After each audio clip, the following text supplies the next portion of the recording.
जी अस्सलाम वालेकुम, आदाब।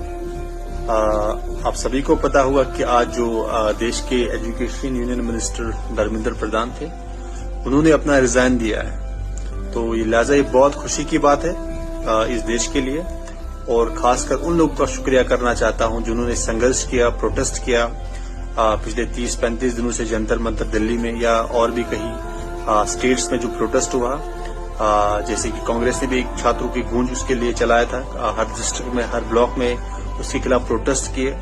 और जिसने भी चाहे किसी अपोजिशन पार्टी ने भी जिसने भी इसमें एक अहम रोल किरदार अदा किया, उन सभी का शुक्रिया। चाहे हमारे देश के कई बड़े बड़े कलाकार थे जिन्होंने अपना सपोर्ट इसमें दिखाया, उन सबका शुक्रिया। लेकिन सबसे बड़ी बात यह है कि जब सारे इकट्ठे हुए तो सरकार, जो तानाशाह सरकार थी, ये बीजेपी की पिछली 12 साल से जो सरकार थी, अब उन्हें लगा कि इस देश का युवा जाग चुका है, इस देश का जो छात्र है वो जाग चुका है।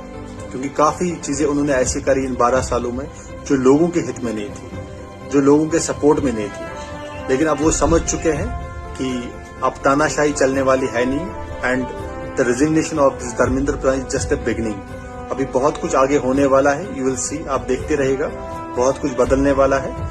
एंड वी होप कि जो इस देश का जो जनसी है, जो छात्र है, जो युवा है, वो ऐसे ही अपनी आवाज उठाते रहेगी संविधान के तरीके से।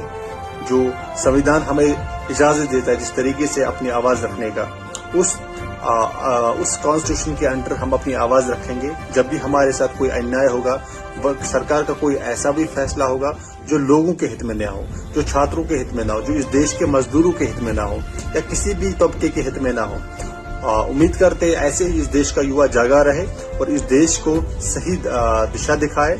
क्योंकि आपको पता है काफी चीजें ऐसी सरकार ने करी है, चाहे किसानों के खिलाफ, चाहे मजदूरों के खिलाफ, चाहे ट्रांसपोर्ट के खिलाफ। अभी इतने बहुत सारे ऐसे मुद्दे हैं, जैसे कि आपको पता है कि अभी इथनॉल का इशू है, जो ट्रांसपोर्ट का इशू है वो है।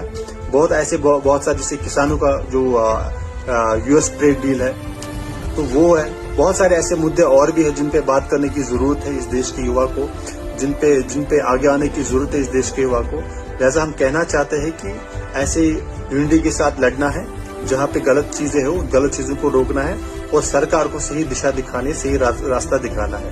नो मैटर, इसमें थोड़ा इंसान को मेहनत लगती है। मेहनत इस चीज से लगती है क्योंकि जब भी इस देश के छात्रों ने अपने 30-35 दिन सड़कों पे बिताए, तभी ये रिफॉर्मेशन आई आज इस सरकार की हिस्ट्री में। क्योंकि ये एनडीए की सरकार कहते थे ना ये लोग कि ये एनडीए की सरकार है, यहाँ इस्तीफे नहीं होते हैं, बट इस देश के युवा ने करके दिखाया। भैया, जब देश का युवा जगेगा ना तो इस्तीफा भी होंगे और सरकार भी बदलेगी। लिहाजा मैं आप सभी से गुजारिश करता हूँ ऐसे यूनिटी के साथ रहे और हमेशा जो गलत चीजें उनके खिलाफ अपनी आवाज उठाए। आप सभी का शुक्रिया।